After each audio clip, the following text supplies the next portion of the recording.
Yes, mambo vipi?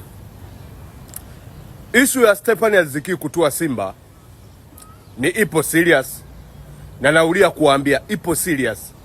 Japo viongozi wa Yanga nao wamepeleka ofa yao, lakini Simba wamewahi kupeleka ofa. Nieleweni, Simba wamewahi kupeleka ofa tena nzuri kuliko ya Yanga.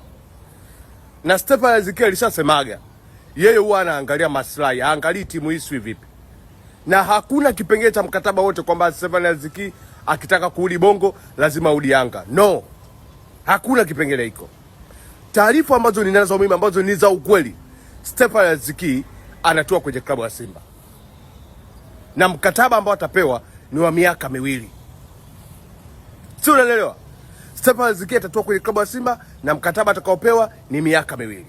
Kabla tujaendelea, wale wazao kubeti, kwenye bio hapo kuna linki. Ibonyeza ile linki, jiunge kwenye grupu la WhatsApp hilo. Kuna mikeka kule bure.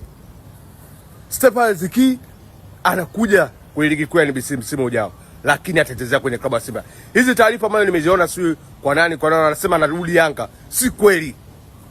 Mimi ninachokuambia ni cha uhakika. Stephanie Aziz Ki anarudi kwenye ligi kuu ya NBC, lakini atetezea kwenye klabu ya Simba.